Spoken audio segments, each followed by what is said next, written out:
Yeah, yes, we can hear you. Faith, don't worry, just continue.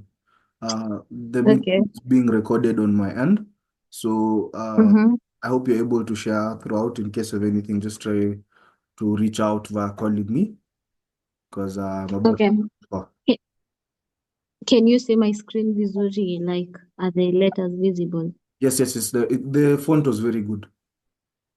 Okay, sawa. So, you guys, I know Nini, you've gone through history taking in general and in other systems. So I'll just do a quick run through so that we are able to go to upper GI bleed. So GI history taking, I've said my name. So I hope all of us we remember the basic anatomy of the gastrointestinal tract and the accessory organs and their function. So before you guys take a history, even before you approach your patient, make sure you're composed, yeah? Because if you're not composed, you tend to forget questions, and some patients may take advantage of you if they see that you're anxious, you're not composed. And make sure to create a good rapport with your patient so that you can get um as much information as you can possibly get. And as you ask questions in your history, they must be open-ended. That open-ended questions will give you a good HPI. And sometimes patients give you a lot of information that is not necessary and they may deviate from the topic at hand. You have to learn, you learn through experience. You learn how to nudge them to answer the questions that you have asked them. So don't let that throw you off. Just composure. That's the key. So the first part of the history is biodata. I We are believe not by now we all know your voice what is a little bit low. what is supposed to be in the biodata. So the name of the patient, the age, gender, residence, occupation, and sometimes you may put marital status, and in the CNS word you have to put the handedness of the patient. But in GI, I don't think that's I don't think it's actually not We are not necessary. able to hear you. Your voice is low, please. What do you mean? You can't hear me? Your voice is low. What about now? Not yet. It's kind of Is low, it so low. you alone, Ama, everyone else? Can someone else please unmute and tell me whether my voice is low as he says? You are audible. I could hear you. Just continue.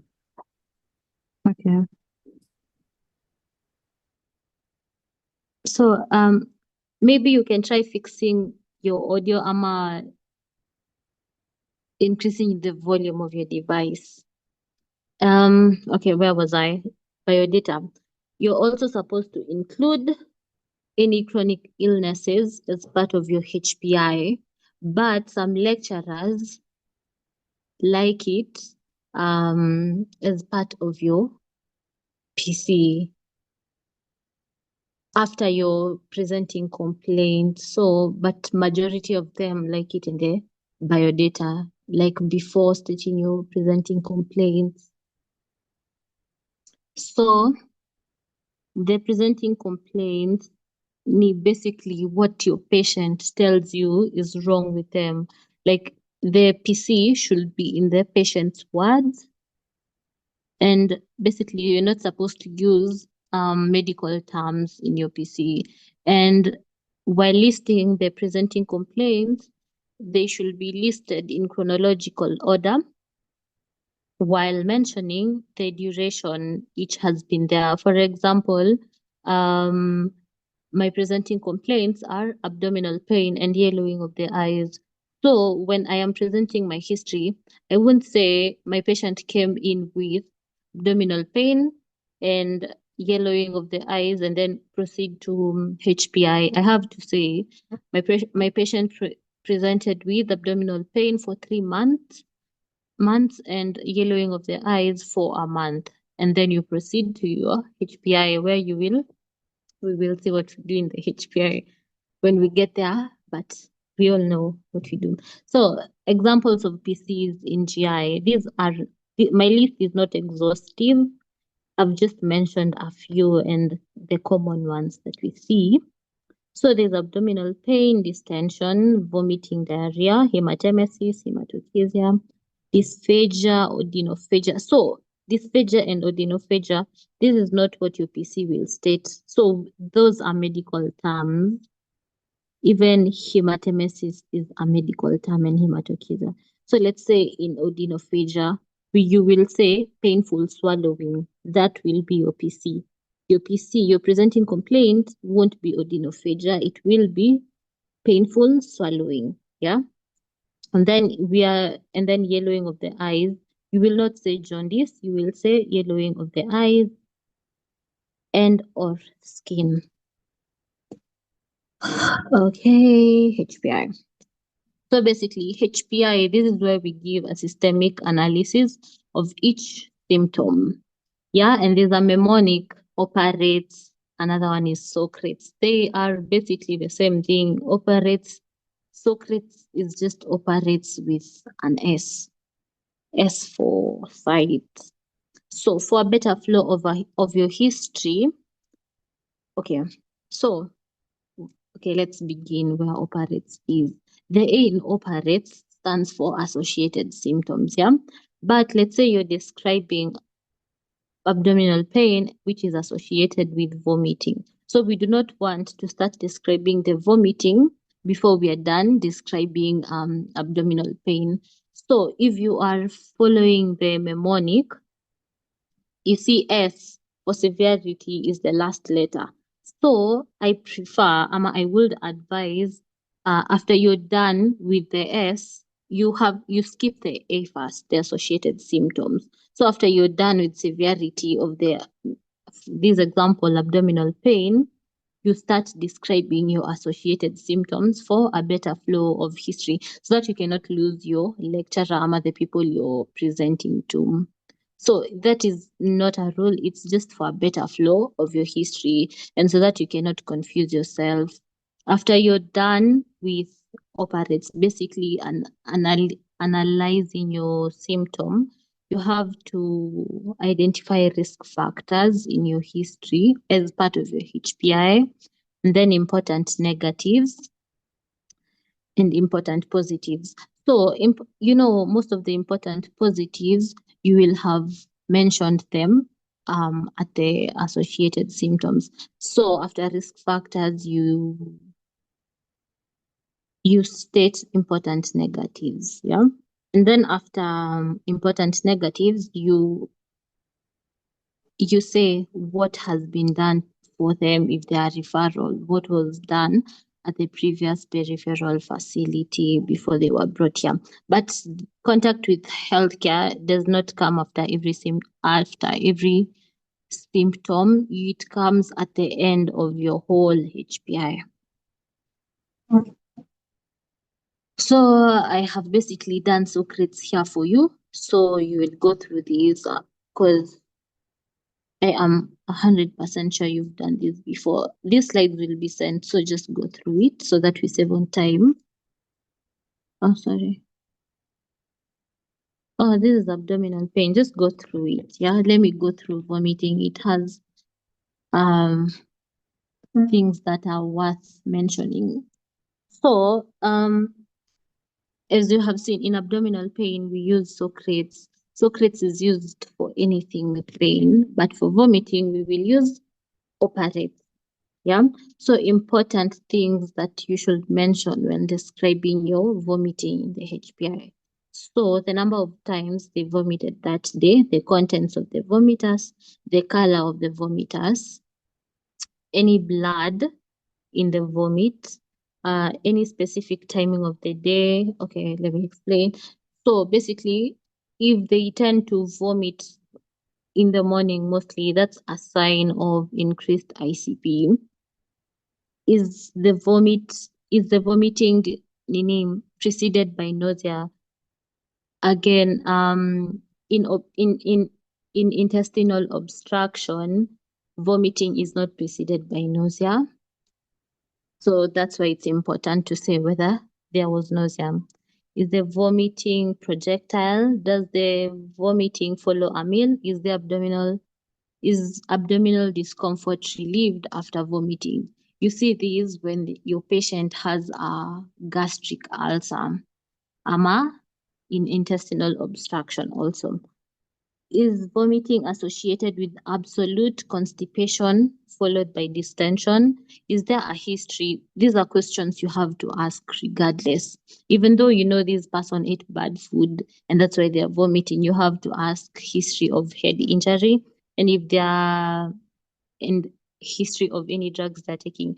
From pharmacology, you know that most drugs, an adverse effect that is so common is nausea and vomiting.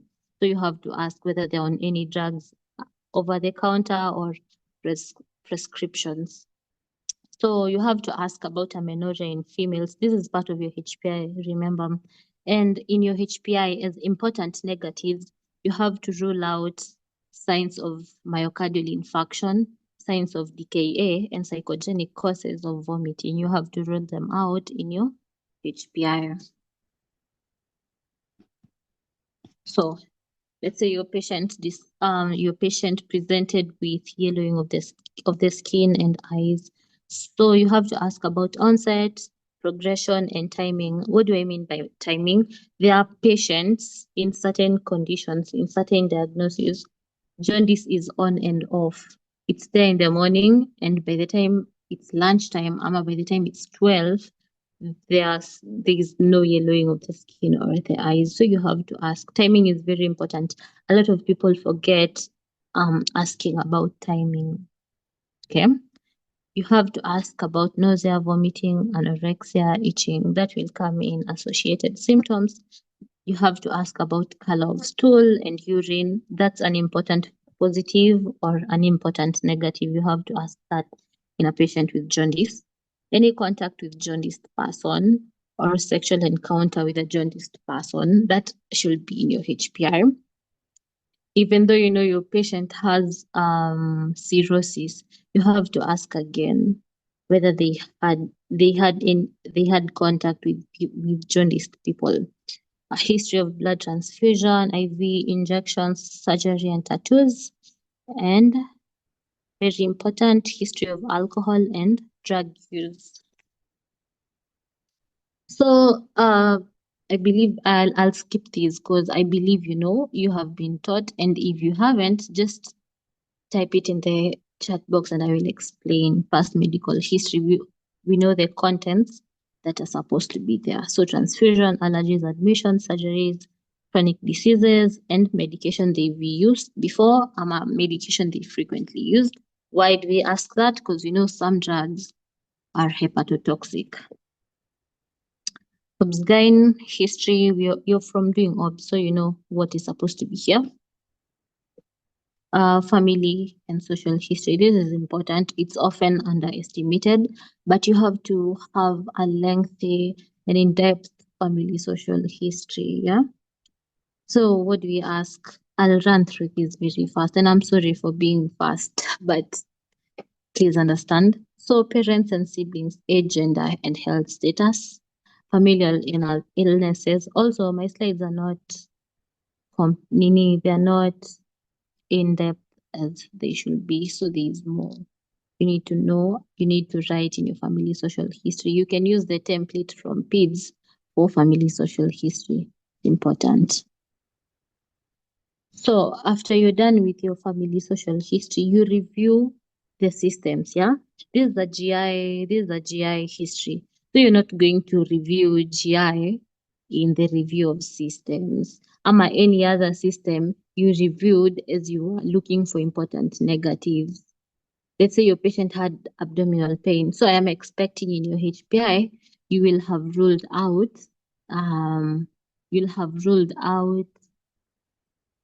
CVS, that is signs of a myocardial infarction, and you'll have ruled out endocrine, signs of DKA and what else? DKA and maybe hyponatremia. So in your ROS, you only review systems that you have not ruled them out in your HPI. So systems like CNS, RESP, musculoskeletal, everything else that has not been in your HPI. So your summary should contain biodata, your presenting complaint, important positives and important negatives. Basically, if you have seen OSCE questions, you see the way the OSCE question is framed. An example is, let's say, a 40-year-old came presenting, yada, yada, yada. So the way the question is structured, that is basically how what your summary should look like. So I believe you guys will be taken through the systemic exam. And I don't know whether you've done the general exam. I believe you know that by now. Your systemic exam will be done in the ward. It's easier to show you how to do the exam rather than tell you how you do it. Yeah, we will emphasize on the skill, how you do it, like the procedure. We will emphasize on that in the word. It's easier that way, and I hope that when we go to the word, you guys will have read Hutchison's, like the GI chapter. You should have an idea so that you cannot float, like for you to get things. When you see something being done and you've read about it, or you've read on it, you don't forget easily. So what I'm showing right now, this is a marking scheme for your end of year exam. This is what they look for as they look at as you're doing the exam. So every time after you're done with your patient, remember to thank your patient. And we'll also tell you this again, but let's say it's your end of year exam, you're not supposed to be teaching your lecturer. They will tell you, do an abdominal exam for me. You will not be saying, now I am inspecting. No. So let's say it's inspection, you will inspect and then report. You will percuss and then report. You will palpate and then report. You will auscultate and then report. And then after everything, you give your impression and your differentials. And then you should give your investigations after. And then management. Management is not a must, but it gives you points with your lecturer. You earn some points for yourself. So that's the end of history taking. Who has a question? If you have a question, unmute and ask. If you don't, it's okay. Let's start. Upper GI bleed. Okay. Again, basic anatomy, you should know that. So, how does the patient present when they have an upper GI bleed? Wait, let me go back here. So let's begin. First things first. What organs what parts of the alimentary canal are considered the upper GI? So I need you guys to type. There are three. I'll start with the lower one and you guys will tell me the other ones. The upper part of the duodenum. So what are the other ones? Type in the chat box. I need to see. I mean, you can just unmute and say.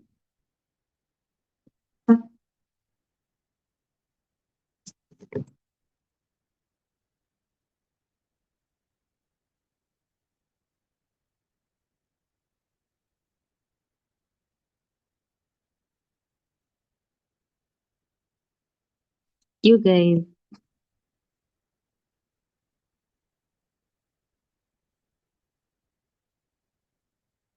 Yeah. Okay. Okay. Thank you. I hadn't seen the chat. Yeah, so the esophagus and the stomach and the upper part of the duodenum. That is what comprises of the upper GI. Yeah. Okay.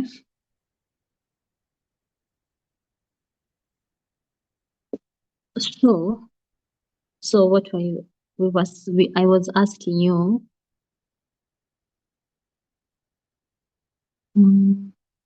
Okay. So how does the patient with an upper GI bleed present? They will come complaining of vomiting blood, which is hematemesis, brown colored vomitus, which is called coffee ground colored vomitus, melena stool, this is black tarry stool, hematochezia, this is passing blood from your anus, signs of anemia. These signs are headache, dizziness, easy fatigability, palpitations, and many others that you will go read. You already know. So make sure you know if you don't. Signs of hemodynamic instability, such as tachycardia, hypotension, and altered mental status. You get hemodynamic instability because you're losing blood, yeah? You're losing volume. So you'll be hemodynamically unstable. Okay. And altered mental status. This is because there is hypoperfusion in your brain. So that's why your mental status will be altered. And I forgot to add a point, signs of the underlying disease. Let's say you're bleeding from your varices caused by portal hypertension. Portal hypertension caused by cirrhosis. So there will be signs of liver cirrhosis. So yeah. Okay. So causes of upper GI bleed. So I have borrowed this slide from Dr. Sheikh's notes. I don't know whether you guys have done GI, so I don't know. It may be familiar. So I'll send this slide. We'll look at it later. So for you like to remember these things so that you cannot forget to ask questions. There's a mnemonic, vindicate. Some people use vitamin C, D, E, but I use vindicate. So V stands for vascular causes, I infectious causes, neoplasia, degenerative causes, idiopathic causes, congenital causes, autoimmune causes, toxic causes, trauma causes, and endocrine causes. So vascular causes of upper GI bleed are like AV malformations and varices. Infectious causes, there are no infectious causes of an upper GI bleed. Upper GI bleed. Lower GI bleed, the infectious causes of lower GI bleed. But for upper, there are none that I know of. If you know of one, you can unmute and say, but I do not. So neoplastic causes of an upper GI bleed, gastric and esophageal cancers, degenerative causes, there are none, idiopathic causes, mallory tears, instrumentation. By instrumentation, I mean like you can lacerate the esophagus or your stomach when you're carrying out an endoscopy. If you have a poor method of doing it, you might injure the patient, or when you're aggressively putting in a feeding tube. So hiatal hernia, peptic ulcer disease. Congenital causes are coagulopathies such as like hemophilia. So basically things that you're born with that predispose you to bleeding. Autoimmune causes, maybe vasculitis might, but that's a big maybe. That's okay. That's a very big maybe, but it has to be really aggressive for you to bleed. due to vasculitis.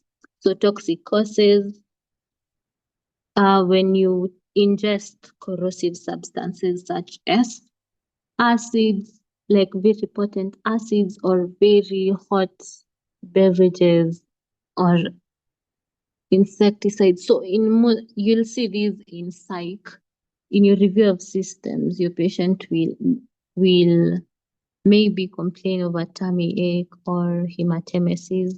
This is mostly seen in suicidal patients who decided to use maybe cook, like to drink something like jik, basically ingesting corrosive substances. And some people may swallow foreign bodies, which cause trauma to mostly the esophagus. Foreign bodies like the bone of a fish. Endocrine causes of upper GI bleed, I don't think there are any. If there are any, please share with the group. Okay, so risk factors of having an upper GI bleed. Older age. Older age. So these are people, I think the age is 60. I am not sure, but older people are more prone to getting upper GI bleeds. People with, chronic use of NSAIDs, H. pylori infection. I want you to note that H. pylori infection is a risk factor and not a cause of upper GI bleed. So I need you to note that.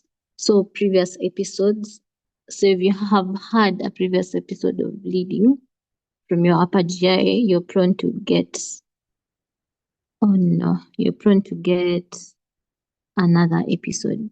So these points should not be together. This should be renal failure. So a risk factor for upper GI bleed is renal failure.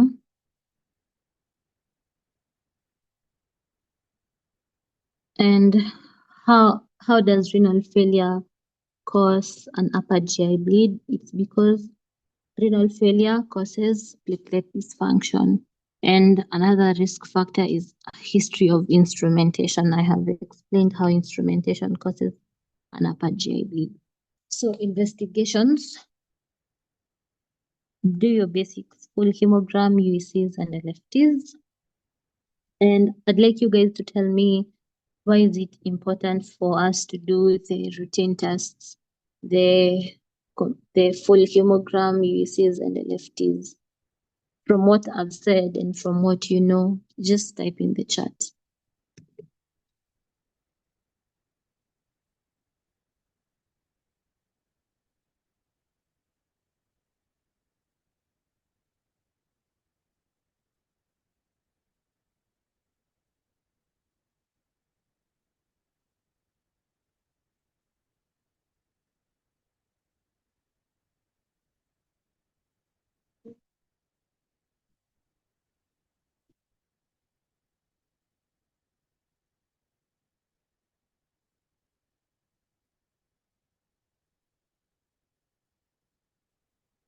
Okay, you guys can do that as homework. Okay.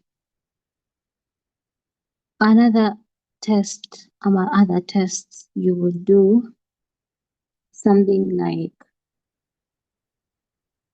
tests to rule out coagulopathies. So coagulation profile, bleeding time. Yeah, you can assay. Yeah, that's coagulation profile. So basically,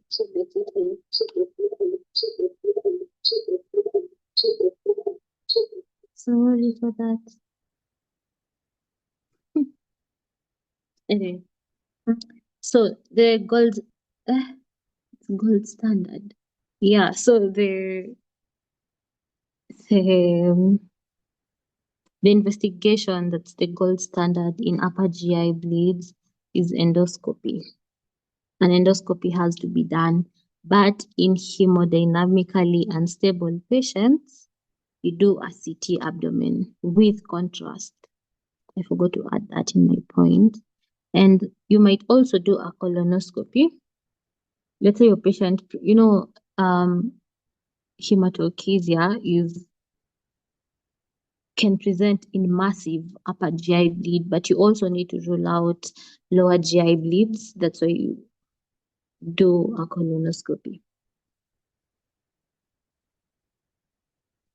And I hope you guys know the difference between a colonoscopy and endoscopy. It's in the name, but I hope you know. So management is very wide. It's systematic.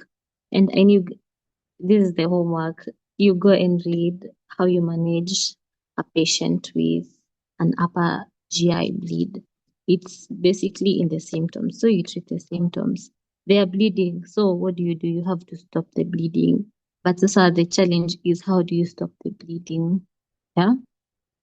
There are very many ways used to stop the bleeding.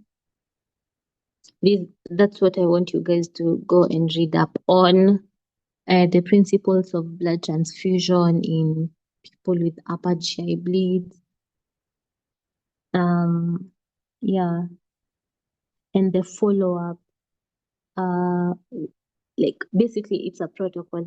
I'd like you guys to read, and it's better. Maybe you guys know. Has Dr. Sheikh taught you this topic? Type it in the chat if you don't wanna talk.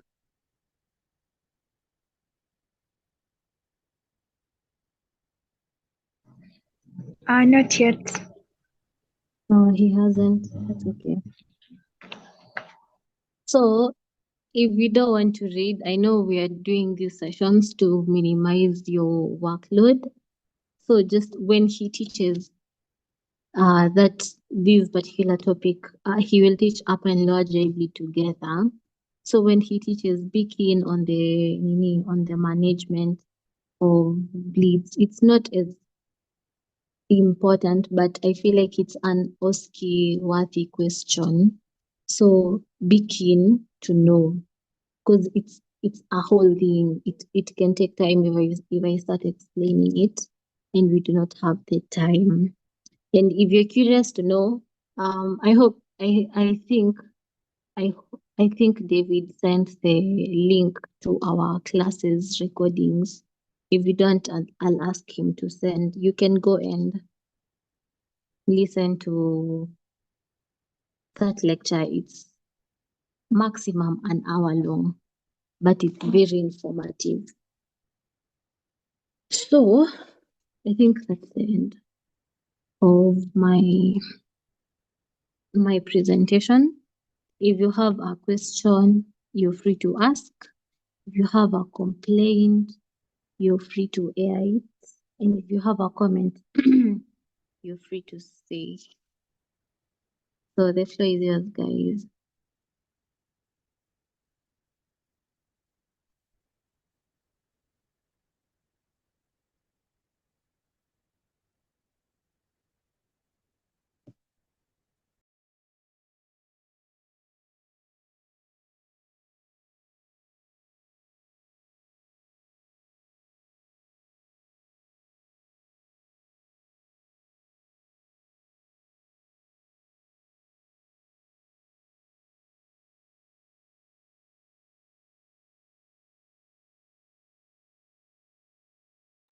You guys, like nimeharakisha so that we can have time for questions. Okay, one question over here.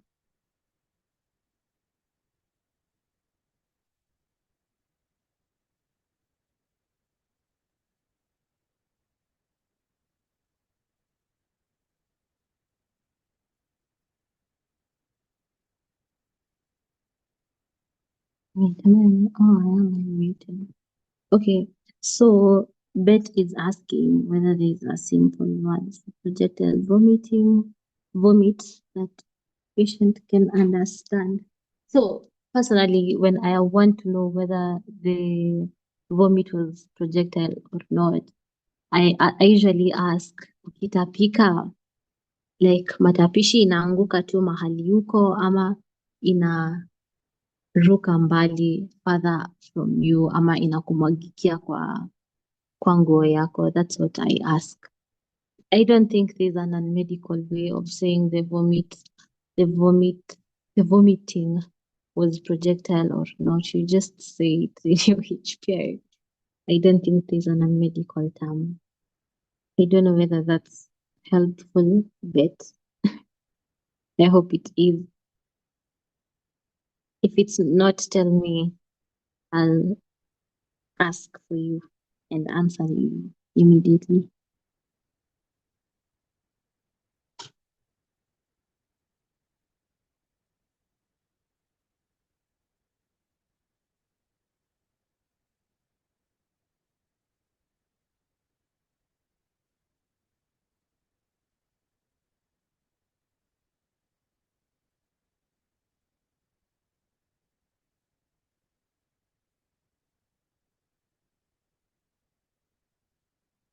Okay. So anyone else with a question?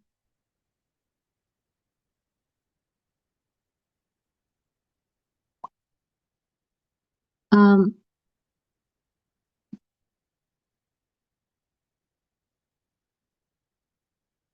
yeah, you have to describe the associated symptoms.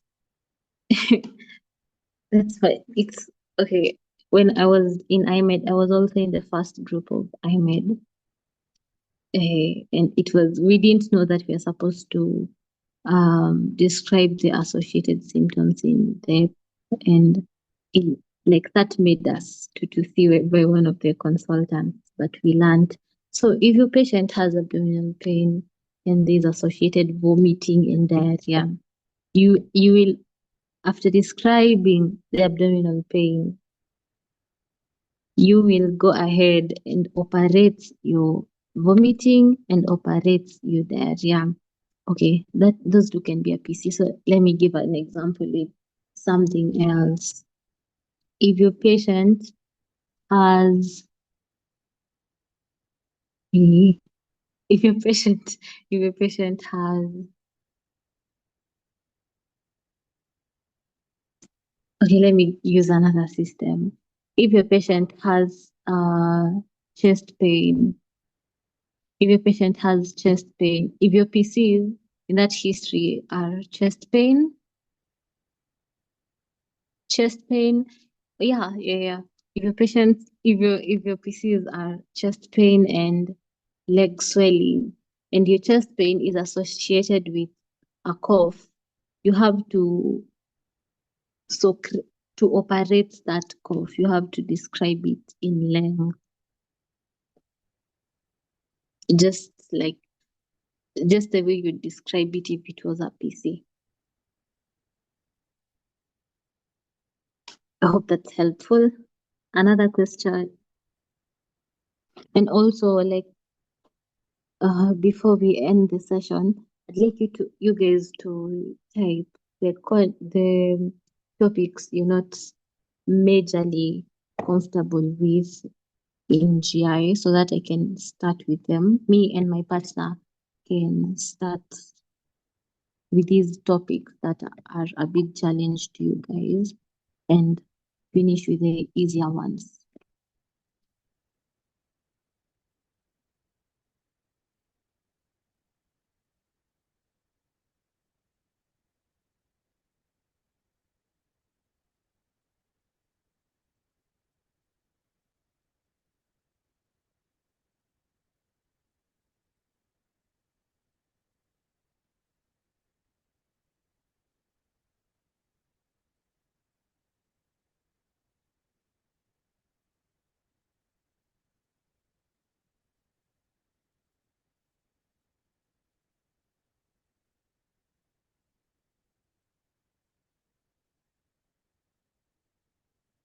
Guys, tunangoja 6 ifike ama we just end the meeting.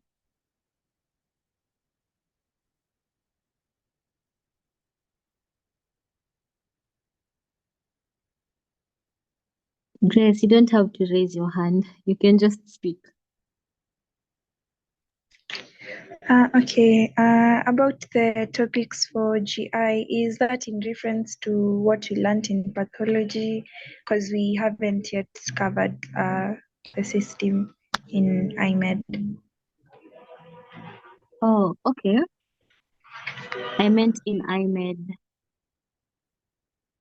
I meant in IMED. Okay, I thought you guys, what system have you guys started with? I'm assuming you guys started with GI like we did. Oh, Ama, you're still doing infectious diseases. What are you guys doing? We've just finished genetics. We're supposed to start on infectious diseases this week. Oh, okay. Sawa. That's okay. That's okay, Basi. We'll just cover everything beforehand. But GI is not hard. It's not as hard in comparison to other systems.